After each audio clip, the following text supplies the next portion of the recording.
We're live for show number 79 for this week's Flippinar. We were not here last week because you know why.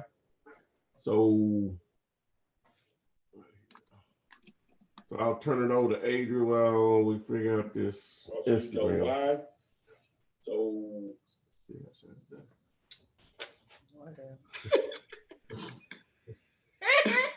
we missed you the week before last, Adrian. Thank you. Was it a struggle? We really did. We really felt that. We felt that. Oh, well, I thank you. I feel specially somebody missing. I'm not even gonna say nothing else. That's all I'm gonna say. Welcome everyone. Thank you for joining us this Thursday. Yes, Thursday. What's today? November 29th. Yes, everybody missed my birthday. So bump everybody. Yes, I'm just gonna put it out there. And I hope you had a wonderful Thanksgiving, didn't eat too much turkey. This year is almost over, but it's not too late. You can go ahead and start your wholesaling journey. So we're gonna jump right into this thing. You ask the questions, I read the questions, they answer the questions. That's simple. We're live across all social media right now, pretty much Facebook, Instagram, and YouTube. I'm going to let the beautiful lady on the screen there introduce herself. And towards the middle, make sure you have your handy dandy pen so you can jot down any information to contact her that she's going to give you. Renikia, tell them who you are and what you do, boo. Yes. Thank you so much for having me again on this good Thursday. I am Renikia Williams, the founder and CEO of Fortune Key Financials. And the whole gist of what I stand for is providing the keys to wealth. We all have a fortune that we need to unlock. And it's time to provide those keys so we can unlock that fortune and we can take our family to the next level. So, and speaking of, I love this. Poor is not a financial state. It is a mental state. Passed over opportunities repeatedly. There will always be opportunities and increases and people along your journey that will give you opportunities, but would you pass over those opportunities and stay in your current state, or will you level up with those opportunities that present themselves? So understand poor or a financial place is not about finances, it's about the mental state of mind. So. Oh, y'all got stuff like this. Look at that. It's the picture on the screen. Pass over opportunities repeatedly. Oh, look at that. I like that. Poor is not a state. I'm not poor. Not that. All right, guys. I see you guys on YouTube, Instagram, and Facebook. I'm still finagling with you guys. But I'm getting there. And let's see here. We're going to go ahead and jump into it. Yeah, no need to give me birthday wishes now, Charles. It's too late. Off-road is over with. I'm old now.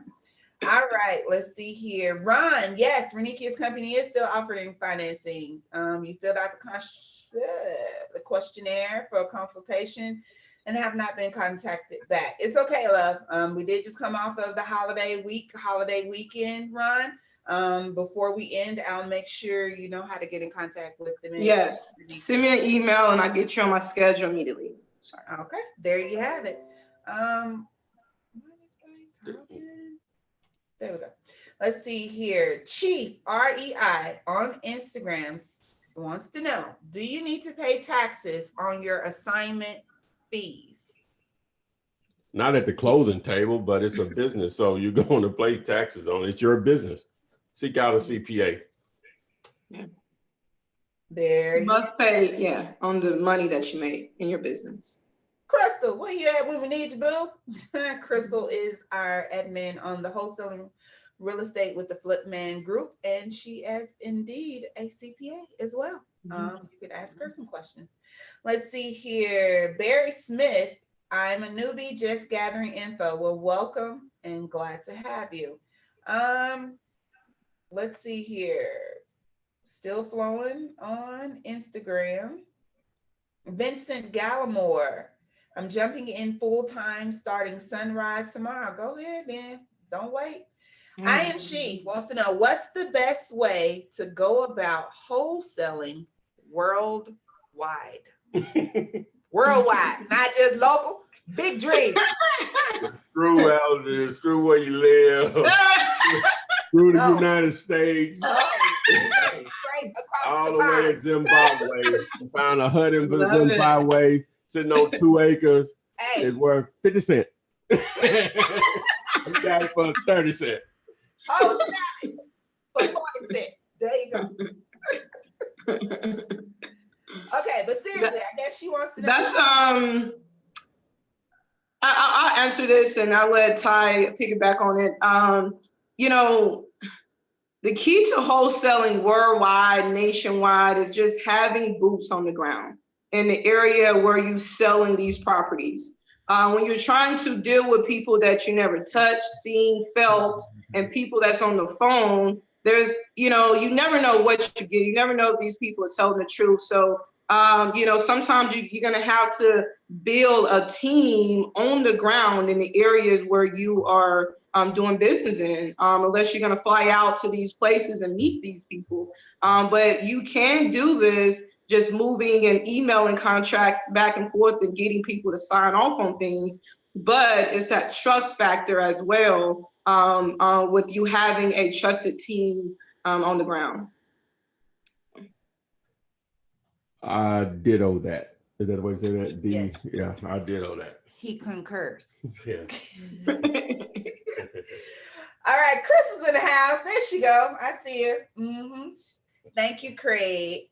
Okay, so on Instagram, @Viv Properties asked, how much should I sell a duplex? A lot of unanswered questions there, but I guess just as a whole, Renikia, how do you go about wholesaling a duplex? Do it that way.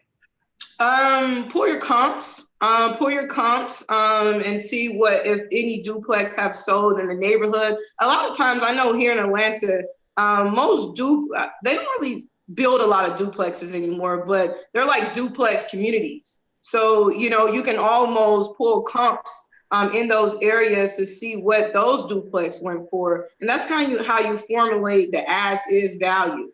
Now, if there's no comps, I usually separate each side. It may be a 2-bed, 1-bath, and I figure out what's a 2-bed, 1-bath with that square footage and things of that nature that may be a single family. And I compare one side to a single family and see if I could find the value that way. Vincent Gallimore says she's taking over the earth. That's right, wholesale, the whole thing. Okay. The world is for sale. She was more specifically talking about Pennsylvania. Ty, would you consider buying properties in Pennsylvania? Hey, a deal can be done anywhere, guys. So I concur. Oh my gosh, is that gonna be the thing for the day? I'm done. Renikia, come get him. Okay, John Izzard, what would be a reasonable earnest deposit in Southern California for Riverside County? Because $10 seems extremely low. I can answer that. One of the interviews that I have on the channel is with Chris. He's out there in that particular area, Riverside, Apple Valley. What's the name of another place? Couple of more places. I can't think of the name of them, but his first deal, and he just watched my video. He texted me once and I gave him an answer about something, or whatever. Or I told him where to go as far as on my videos or whatever. But his initial contract, and he's killing it. I mean, killing it out there. And all he gave him was $10. What you have to understand, and we'll just say you go from 10 to 100. But you don't have to go more than that in most cases. You have to understand, in most cases, not always, going to always be exceptions. When someone's motivated to sell cheap, all that other stuff goes out the window. Right. You know what I'm saying? They just go, they're not going to ask for proof of funds, and they're going to sell you a house that's worth $300, but you're getting it for $100. They're not going to ask you for a proof of fund. It just doesn't work that way. Their mentality is just not like that. Normally when people will text me or they'll post stuff on YouTube where the owner wants me to prove proof of funds, blah, blah. And I say, what are the numbers? It's never failed. The numbers don't work. You don't have a deal. It just doesn't work that way. So now you'll have some sellers, they will want more than $10. Some of them want more than $100. But at the end of the day, it's up to you on if that's something you're ready to put up. You can always put up more and just include a due diligence period to ensure you get it back. You probably won't do that anyway, but obviously I'm just saying that some people won't accept 10 or 50 or 100, or then it's just going to have to be an executive decision if you want to put that much at risk, because you may still even have to go beyond the due diligence period and think you can still wholesale it or whatever, but now that money is at risk at that point. Now, once you get beyond that point. So what you think, baby girl? I could have said it better. I agree. It's really what you both agree to. If you agree to $1, it's your confidence. When you put that $10 on that line, be confident about that $10. Don't assume that someone won't take it. Put it on the table before you and allow the moment to negotiate where you go from that $10. All right. Jeff Graham says, take me under your wing and make me Flipman 2.0. Nope. Nope. There's already a 2.0. Bam. You can be 2.5. Thank you very much. Jeff Graham, Flipman 2.5. Okay. Let's see here. Charles, hey, looks like PropStream has finally updated the software with new features. I just got the email about the updates. Ty did say the updates were coming. So send out a blast. Yes, I have on my dealyoulater.com, which is AKA PropStream shirt today. Ty, what about the updates? You know anything? Yeah. Updated the skip tracing on the phone numbers and emails.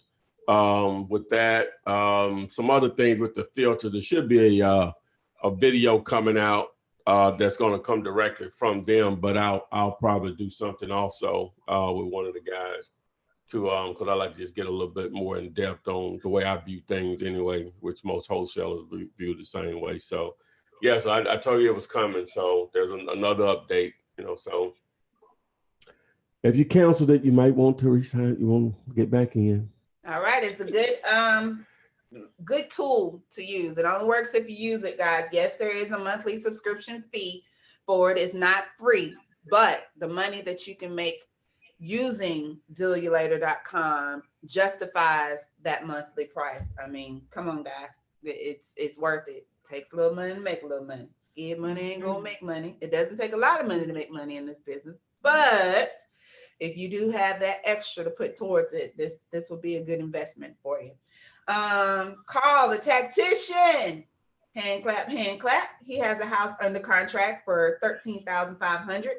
He put down $5. Okay. Money deposit. The cash buyer is paying $45,000 for it. Wow. And the cash buyer lineup on the other end, he already has one. The ARV is 105. And it needs $25,000 in repairs. Wow, so that's good. I hope that works out for you, Carl. That's a good payday, Carl. Get the check before Christmas. Don't forget, it's my birthday, Carl. Just putting it out there. Just saying. All right. So Off-Roader wants to know, how do I attract big money buyers? He has a property for $365K. The ARV is $555. So do you treat big dollar deals different than your little dollar deals? How do you attract buyers that have the big bucks? Well, he needs to have a great deal. It's that simple. People, now, it will be less buyers, depending on the market you're in, it will be less buyers that can drop down $500,000. But trust me, if you're in Atlanta, even Birmingham, if you find a deal, it's worth $850, but you can get it for $500, 100 in repairs, you'll have some buyers that'll close that in a week. Right. It's relative. It's just, that's a significant return on investment with those numbers. So don't be afraid of the numbers, but it still has to be a no-brainer of a deal. They're not going to spend cash $500,000 to make $50,000. It just ain't gonna happen. You may find somebody that do, but most of them ain't gonna do that. You know what I'm saying? They looking for 20 and 30% on their money because they know they can't get that anywhere else. So I agree. I totally agree. I think it's the same strategies of how you find buyers that could purchase $100,000 property. It's really the same strategies. Instead of you putting out "we buy houses," put out "we sell houses." Signs in the neighborhood that you're trying to sell the property in, and as people come into that neighborhood and want to buy, they see your sign. So flip the "we buy houses" to "we sell," and market your property on all social media platforms, on Zillow, on Craigslist, consistently. You just got to market consistently in the area and just market your property. Like Ty said, there's always a buyer for a good deal. Always. There's always money for a good deal. All right, there you have it. Hopefully that helps you, Mr. Off-Roader. Off-Roader is one of our regulars here on Thursday. Thank you for always being here and joining us. Hope everything works out. Get your check, Off-Road. Hey, Miss Veronica. Akira Smothers wants to know, would you recommend doing a... Did you just sign me? Mm-mm. Oh, okay. I'm just double checking. Oh, Ranikia, come get him. Akira Smothers asks, would you recommend doing a quick claim with a buyer? Depends on the scenario. Okay. If the buyer wants to do that, that's up to them. Right. It depends. Yeah, that's up to them at that point. What's the pros and the cons then? Well, for the buyer, all the cons are on him. If they're going to pay you, there's no con for you. You're out of it. Right. For the buyer, if without a warranty deed, you're basically taking in any liens or anything that may come with the property. So, and that's why we go through the title and go through the warranty deed and get a title insurance and things of that nature. So any liens that was on the property prior to you purchasing it, it won't fall on you. The title insurance company will take care of it. So when you do a quick claim deed, you don't have that insurance. On top of that, you don't know if you're actually the owner at that point. Right. The chain of title may be messed up. Right. You're taking a huge risk doing it that way. It's just not, again, it's going to be up to, but as far as you saying a buyer wants to do that, that's on them. And I hate to use the word foolish, but if they're foolish enough to purchase a piece of real estate that way, it's on them. Right. Not a car, not an automobile. Right. Advid Property has a question. I think you say you kind of answer this every week, but it's a good question. How do you stay busy being a wholesaler? You're doing something every day. It's all about lead generation. This business is all about lead generation. So how do you stay busy? You sound like that too. Okay. You said it. Go ahead, Renique, since you already didn't answer for me. I mean, this is a business. It's like running a business. You have to market every day. You have to follow up with your leads every day. You have to get out in the field every day. That's one thing you can do on a daily basis is get out in the field, go driving for dollars, putting out your bandit signs, putting up signs. I mean, going to networking events on a weekly basis. I mean, there's so much you can do to stay busy as a wholesaler, as a professional wholesaler. A professional wholesaler, you're running a business. That means that you have to put marketing dollars out. That means that you have to follow up with leads and things of that nature. So look at this as a business and not a hustle. All right. I think that's a big thing. This hustle is kind of temporary. It's what you're doing to get by. Now you can have a long-term hustle, but this is your business. It might start off as a hustle, but you're turning it into your business. So you got to put something into it every day. You punch in for somebody else every day. Right. What you gonna get yourself? Just a few. Don't get tired talking about them 265. What is 168 hours? 168 hours in a week. How many? I added an extra bunch. You had an extra 100. I was just trying to reiterate that you got a lot of time. That's all I was saying. Okay. Isaac wants to know, what information do you have to put into an assignment contract? It depends on the contract that you use. No, you just fill in the blanks. But you obviously want to understand what you're filling out. But Google is your friend. It's tons of, if you want to use an actual assignment contract, which I really don't use those, even though I'm performing an assignment, but and I know that's confusing to individuals or whatever.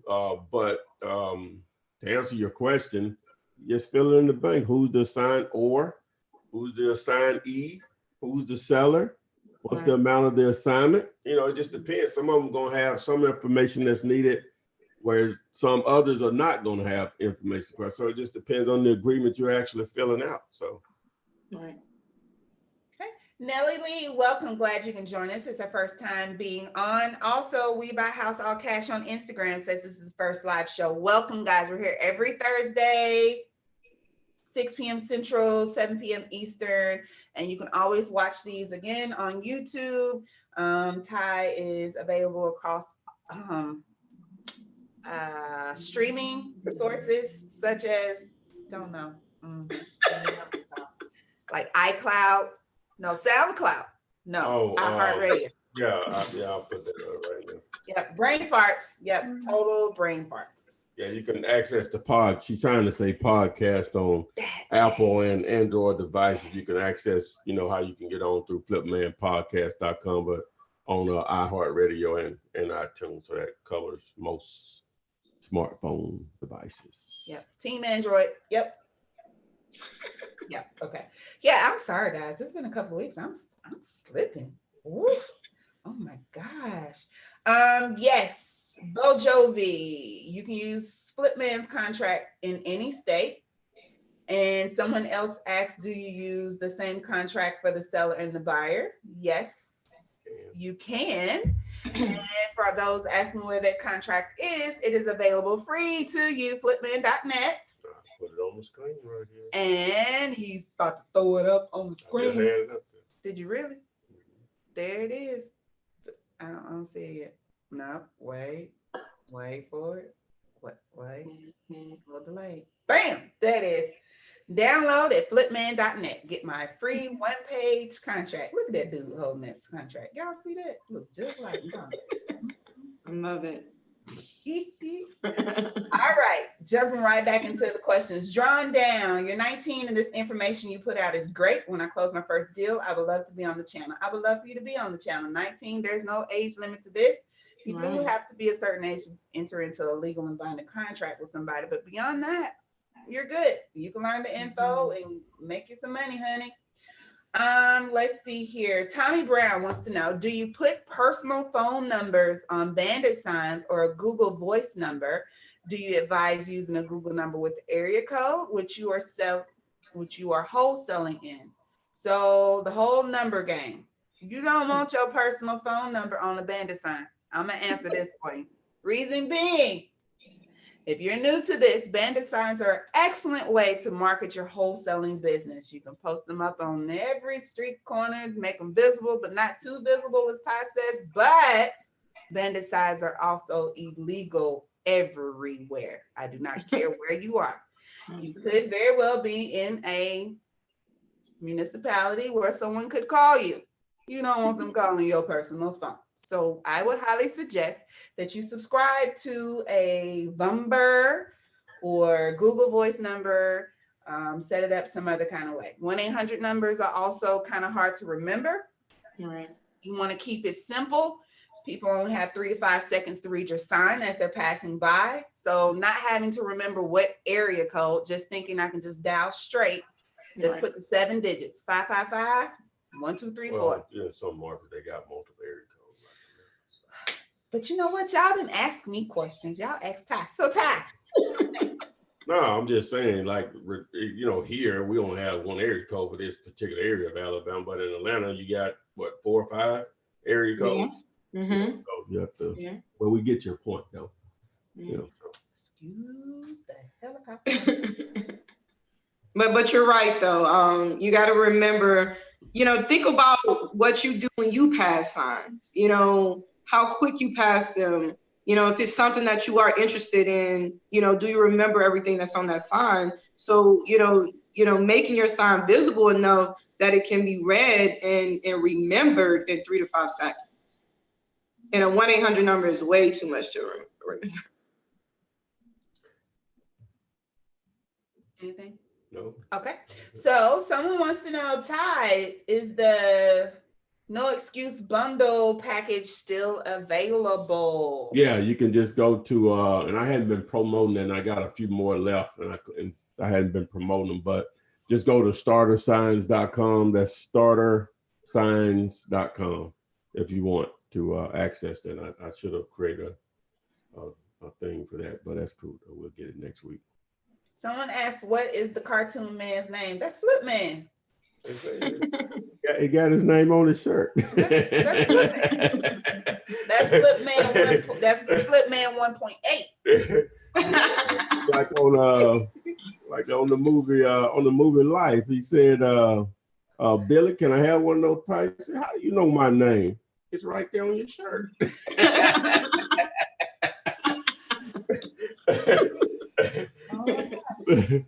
Yeah. You know my name, boy. Shirts is a marketing tool. Shirts is very much a marketing tool. Have a shirt of "We Buy Houses" or something of that nature. I mean, wear your brand. Wear your brand everywhere you go. There you go. I'm sorry. And just FYI, putting it out there, any shirt that you do see us wearing is available for purchase. Typically under the Facebook, YouTube option, there's a selection where you can purchase your gear. So you can rock Flipman as well. Have Flipman on your shirt.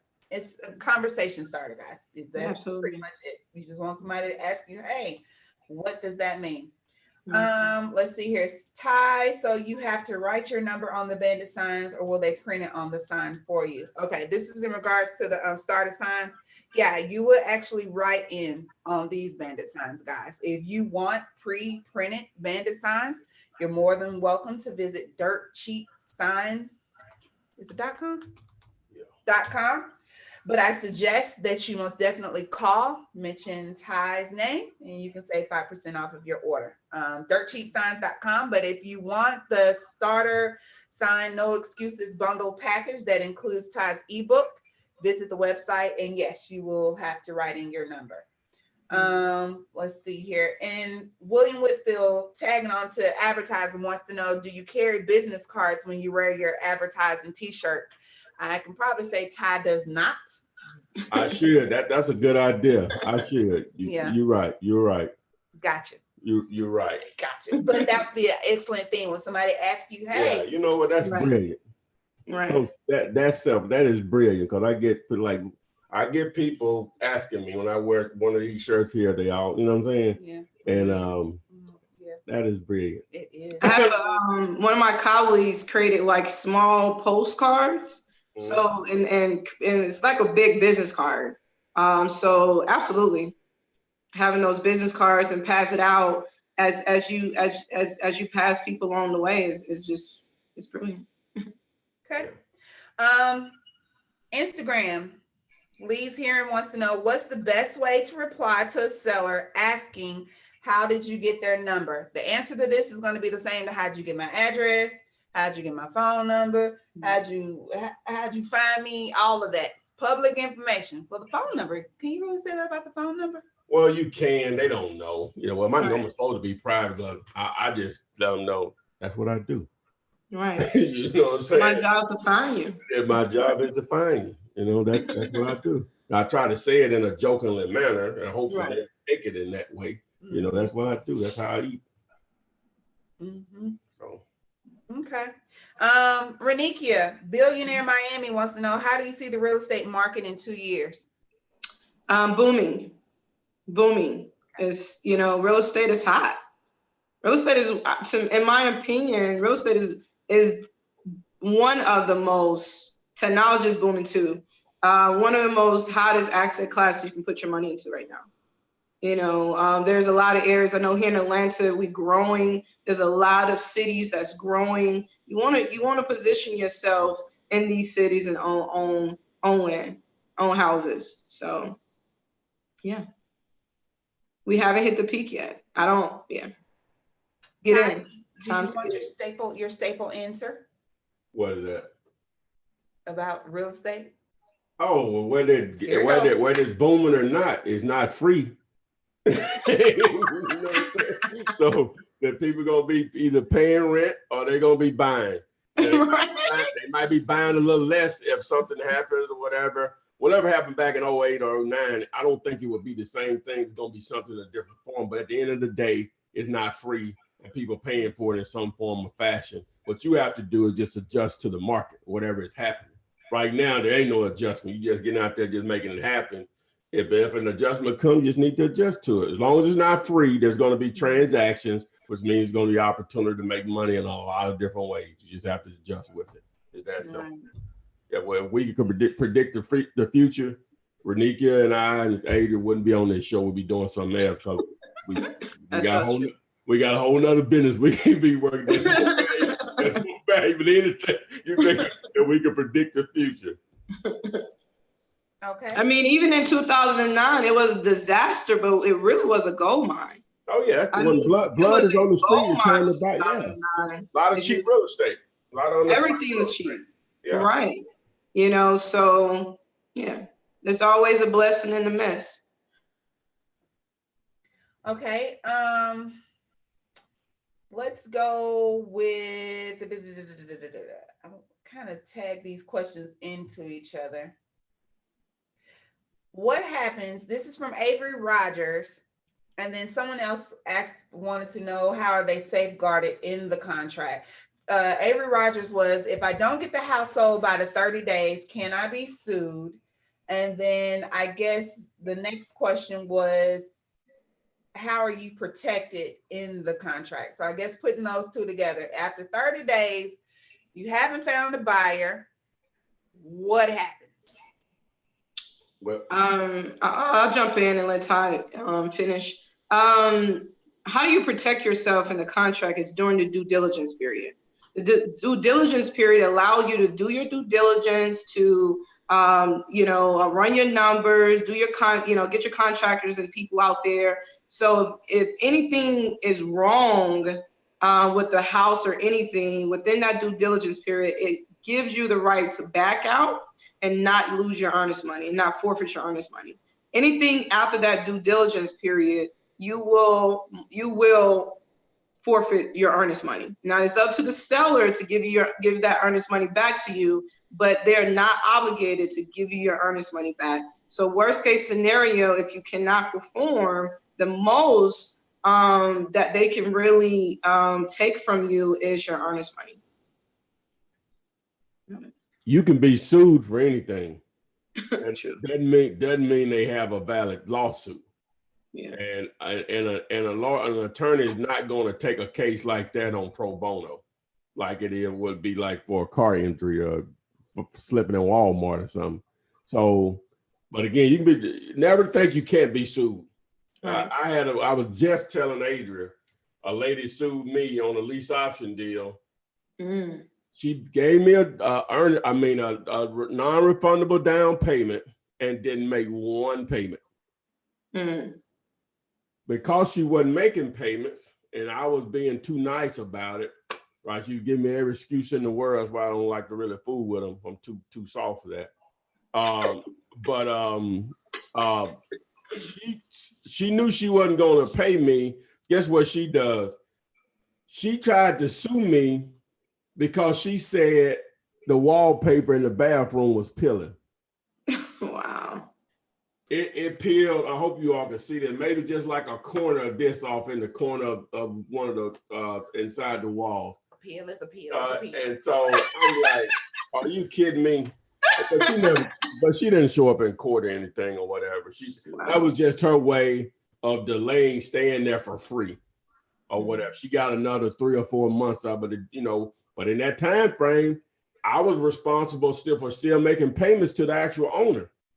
So But that, I ain't saying it always gonna turn out like that. Part of that was my fault. She gave me a sob story about her husband had put out, blah, blah, blah. At the time, Cap the saver. Yeah. You're right. She had the 3,500 I was looking for to put down. And I was like, hey, you know what I'm saying? So I ain't even doing on my due diligence. So I got what I deserved out of that because it exceeded that 3,500 that I put in my pocket, making no payments to the owner until we got our butt out of there. Ape on Flipman. I guess you can. You put 3 on me, probably.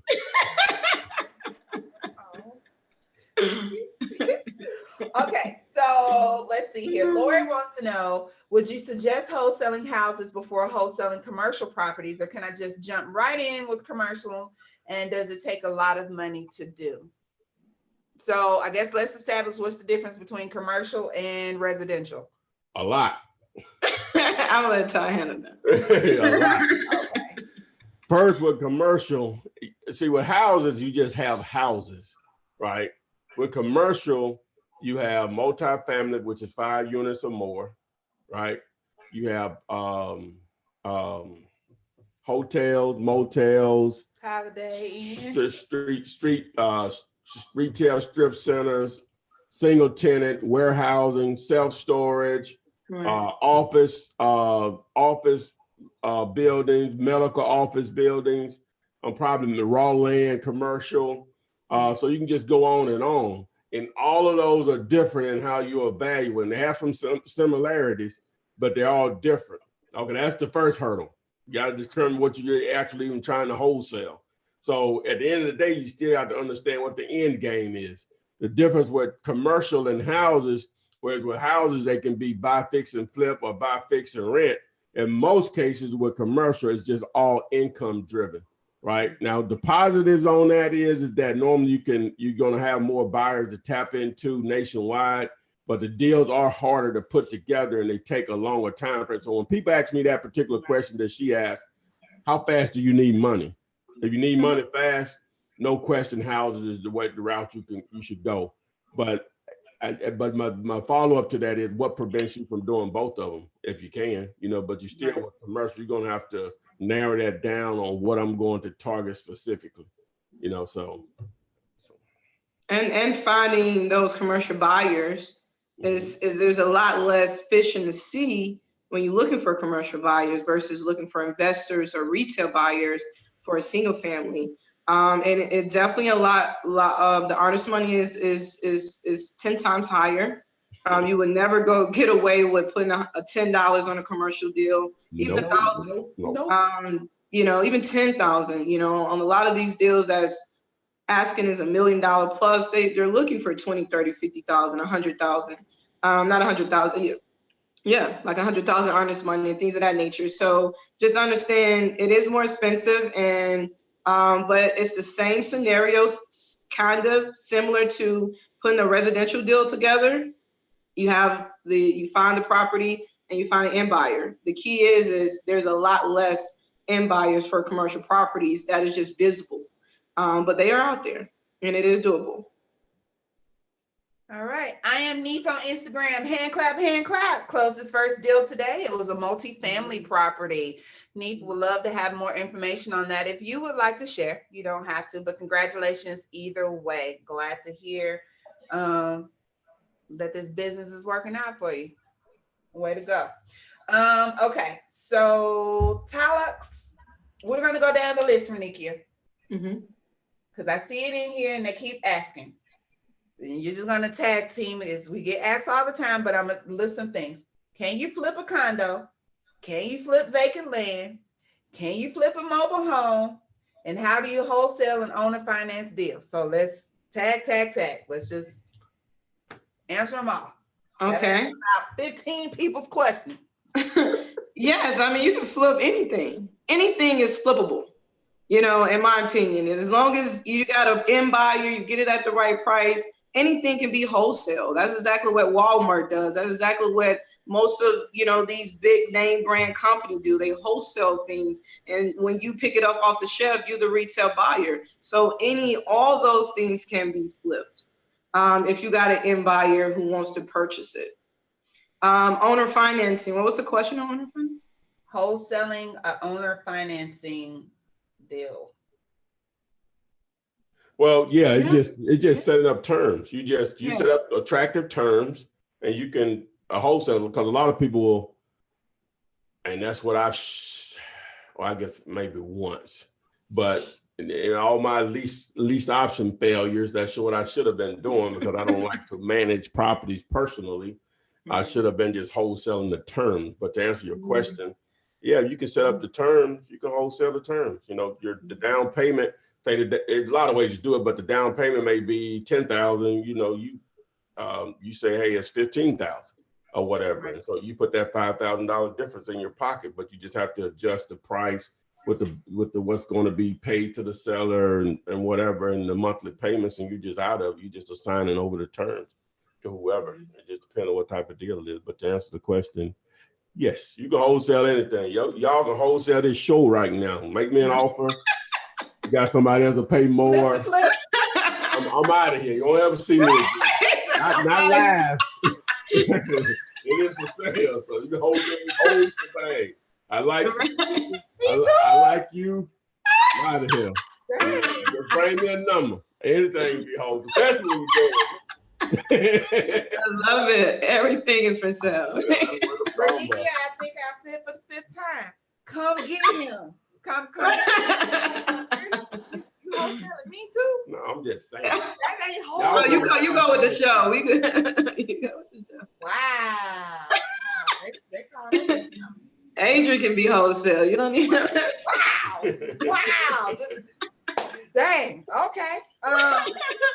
And we all done, folks. I'm out. I'm done.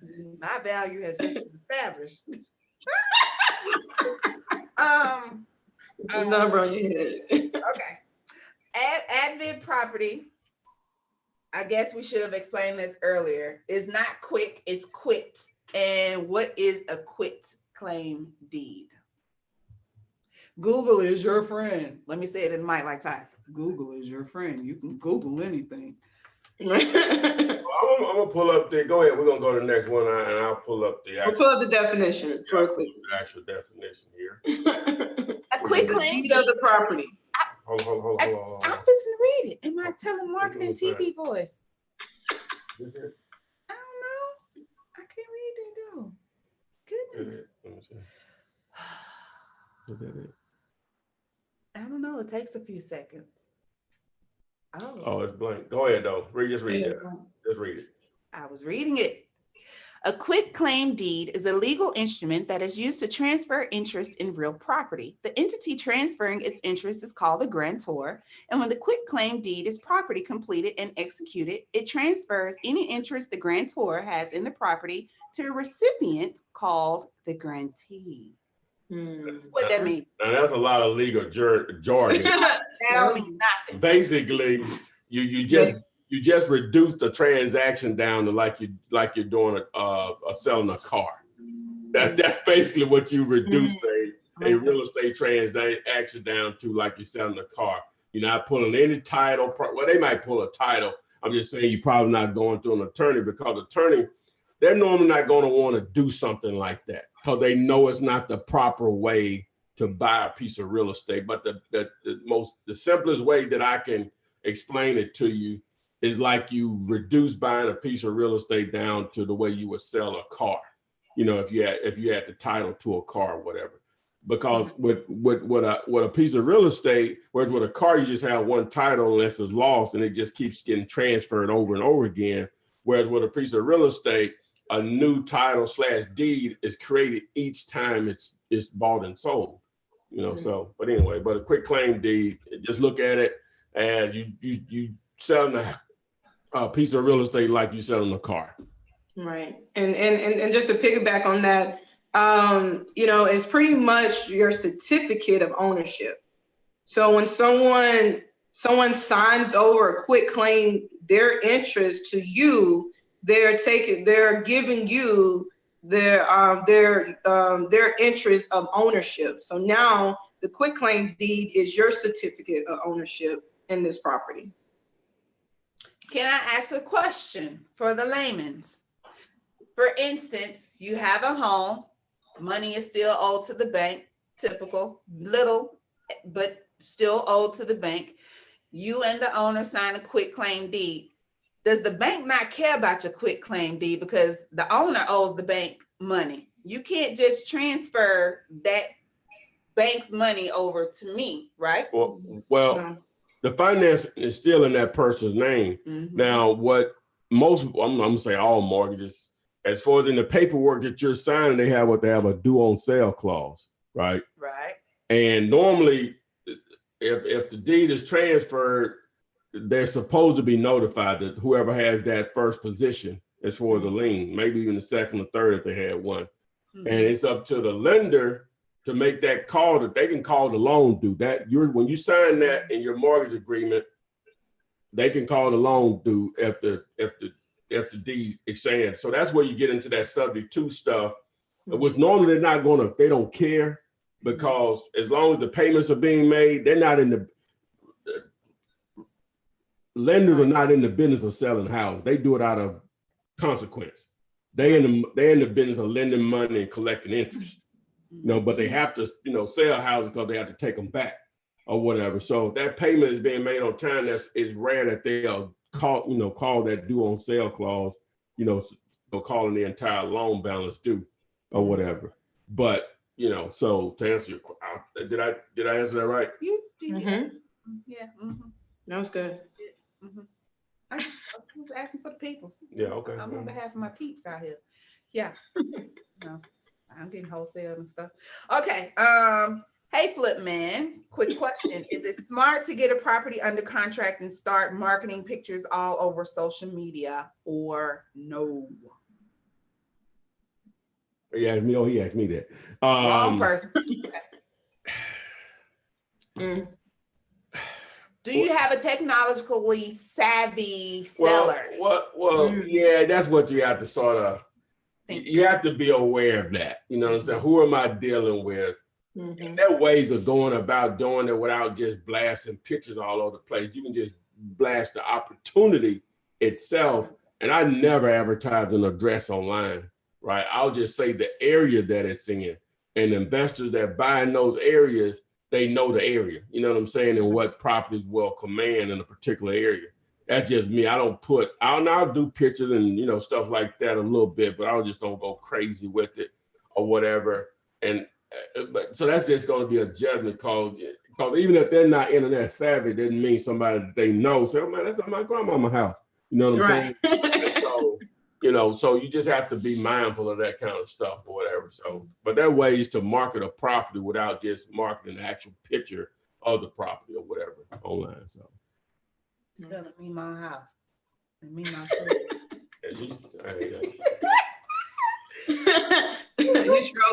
You scrolling down Facebook and see your house for sale. Right. Hold on. How they do that?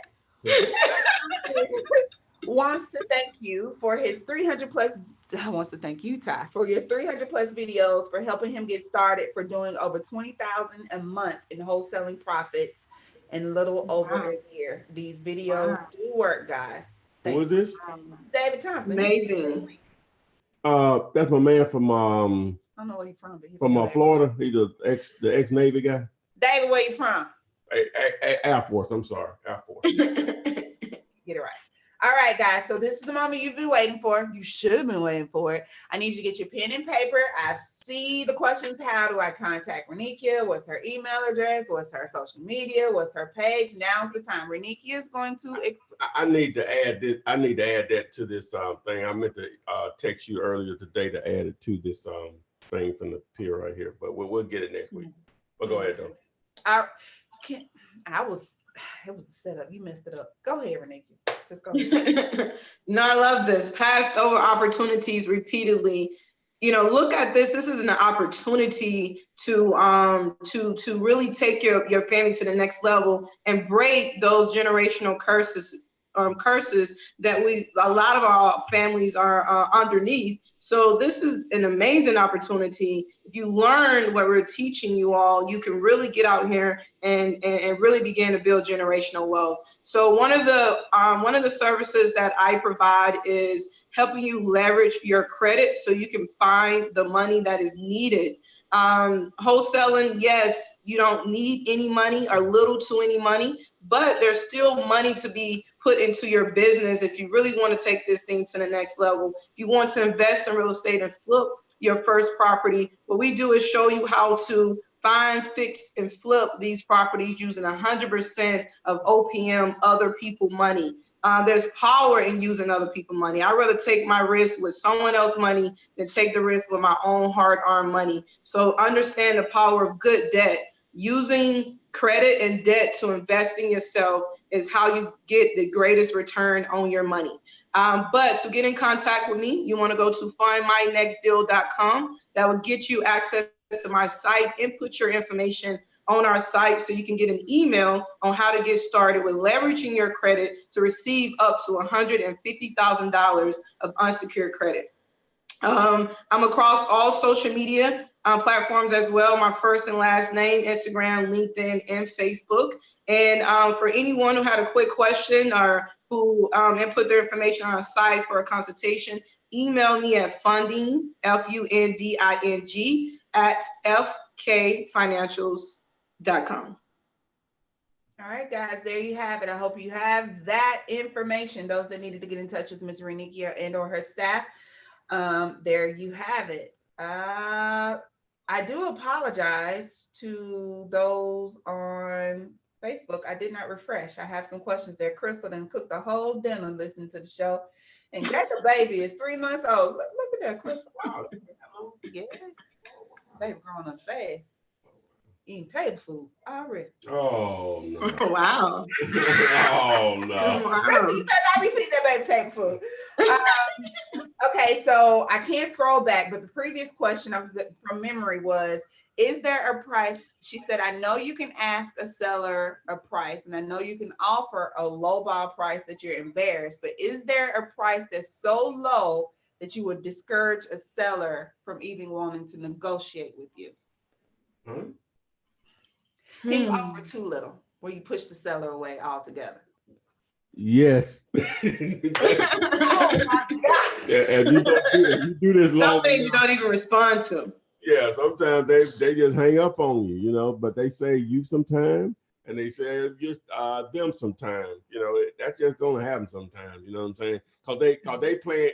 Well, both of you really playing games, but they playing games because they won't give you that least amount. Well. Right. Now you don't want me to make the offer because it ain't gonna,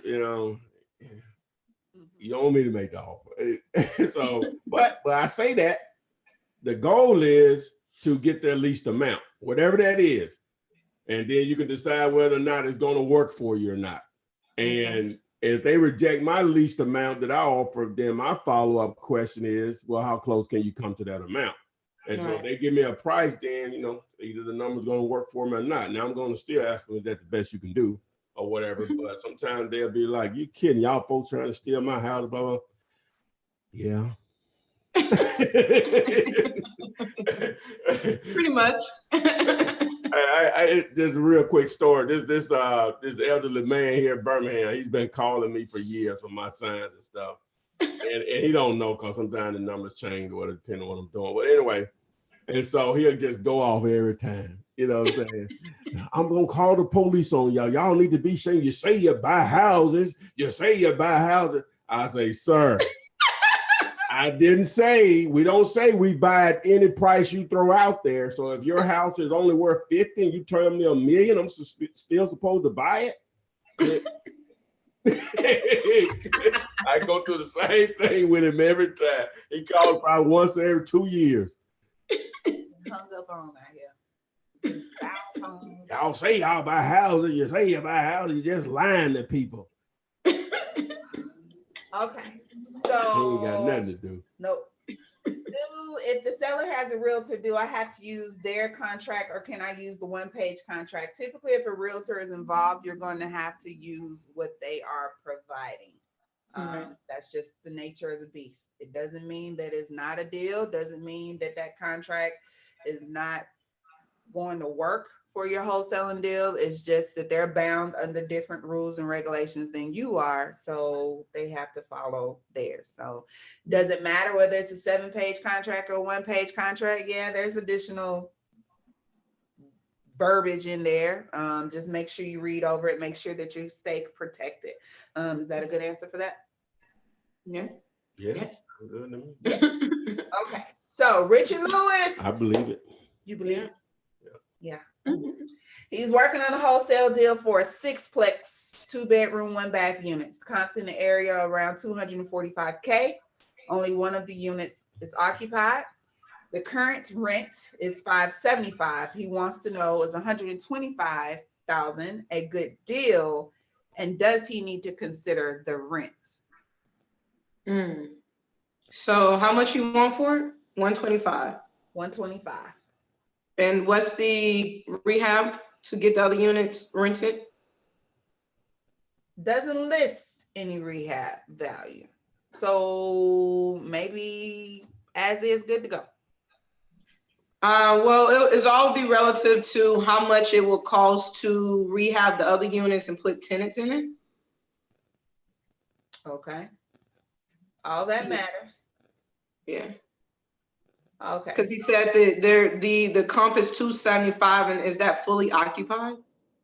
Yeah, the comps in the area are around 245. So I guess when you're dealing with 6-plexes, duplexes, you have to do the running rate of rent in the area, which I guess he did was $575, but you also have to consider fully occupied as well. Absolutely.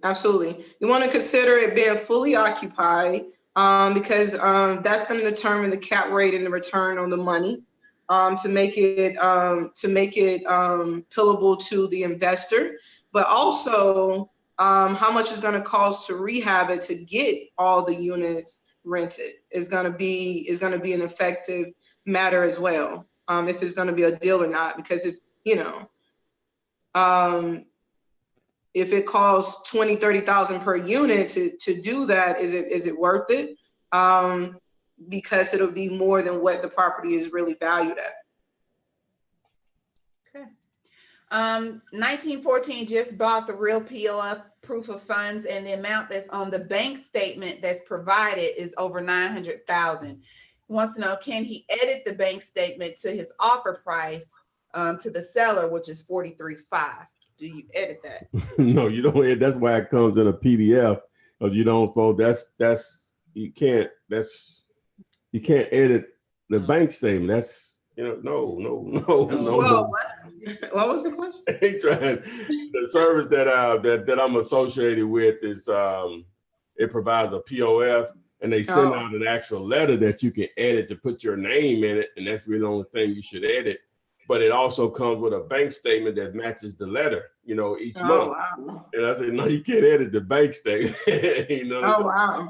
I guess what he's saying is that that's he only really needs about $45,000, but the bank statement is almost just under $1 million, right? Right.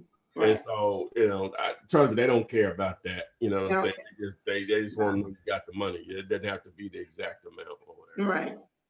That's actually will make you look even better. That you got $1 million in the bank. Why you want to dummy it down? Showing that you got all the sauce. Like the account. All right, guys, we are down on Instagram, which means we've been on for an hour. We most definitely appreciate each and every one of you joining us. I hopefully got some of your questions answered. I do skip around, but I try to bundle and jumble up everybody's questions to make sure everybody gets a little tidbit.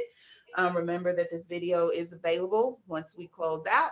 You can listen to Ty podcasts, and you can always still ask questions. And if you need to join our Wholesaling Real Estate with the Flipman Facebook group, you can ask other wholesalers just like yourself. Some of the answers are good. Some of the answers are, Yeah, we're just not going to listen to those. Be mindful where you get your information from. Yeah, but most people are good at helping each other out.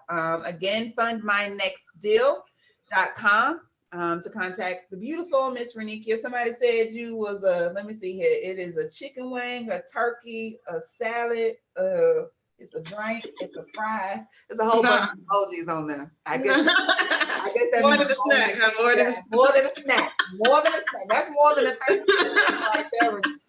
You're like, that's like Thanksgiving and Christmas together. Ooh, that's like some soul food. I see. That's what it is.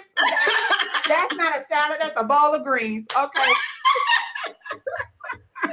All right, guys. Hopefully you have enjoyed your hour with us. Join us next week, Thursday, on this Flippinar with Title Flipman, Renikia, and myself.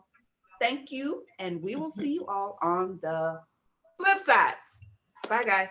Yeah, bye.